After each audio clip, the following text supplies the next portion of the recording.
Olá! Sabe qual a maior dificuldade de um adolescente que sofre de um transtorno mental?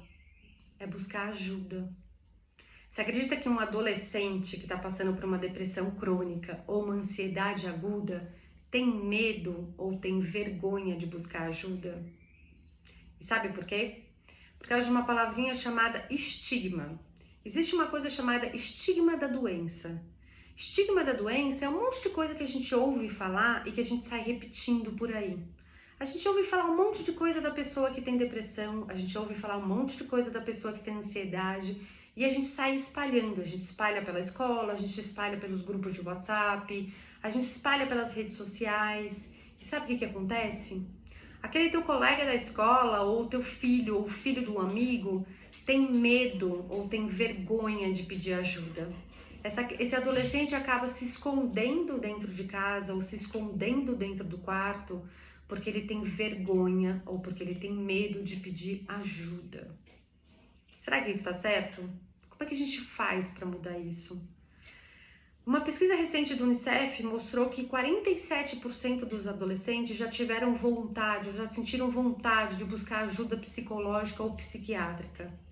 E 40% deles desistiram por causa dos estigmas da doença.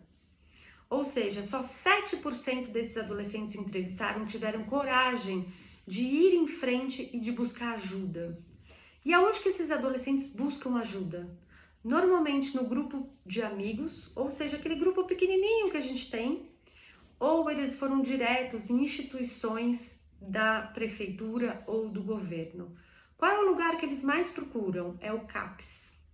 Eles não buscam assistência social, eles não buscam um posto de saúde, eles não buscam os lugares mais próximos do bairro, ou aqueles lugares que a gente sabe que são lugares para saúde, o SUS, por exemplo, né? Ou o posto de saúde, todo bairro tem um posto de saúde. Por que eu tô trazendo isso aqui? Pra gente pensar sobre duas coisas. A primeira coisa é o que a gente está fazendo ou que ambiente a gente está criando onde adolescentes que sofrem de um transtorno mental não conseguem pedir ajuda. Você imagina uma criança caindo, se machucando e não pedindo ajuda? É a mesma coisa.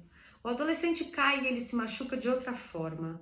Ele não se machuca externamente, não fica lá um arranhão enorme no joelho dele, um esfolado no ombro, no cotovelo.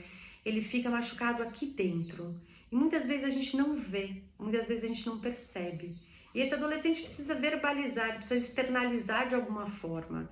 E para isso a gente precisa criar ambientes saudáveis e ambientes seguros para que os adolescentes tenham coragem e se sintam à vontade de expor essa doença, de expor essa intimidade, o que eles estão sentindo e sejam capazes de pedir ajuda. O que eu tô querendo dizer aqui? Tô querendo trazer duas reflexões. Uma, de que a gente tem que parar com o preconceito, a gente tem que parar com o julgamento, a gente tem que ensinar os nossos filhos a não apontar o dedo pro colega da sala e dizer que fulano é isso ou aquilo, que ele é maluco, ou que ele é, sei lá, eu doido, ou que ele é qualquer outra coisa, porque ele tá sofrendo, porque é, por exemplo, um adolescente que fica mais sozinho, porque é um adolescente mais fechado, é um adolescente que fala menos, que socializa menos. Será que alguém já se importou? E será que alguém já se dispôs a ir até esse adolescente perguntar se ele tem alguma coisa? Se ele tá precisando de ajuda? Se ele tá precisando de alguma coisa? A gente precisa começar a ensinar dentro de casa os nossos próprios filhos a se relacionarem com essas doenças, a respeitarem essas doenças, porque assim a gente abre espaço para quem está do lado de lá pedir ajuda. A outra coisa que a gente tem que ficar atento aqui é por que esses adolescentes não pedem ajudas para os pais? Por que os pais não aparecem na pesquisa?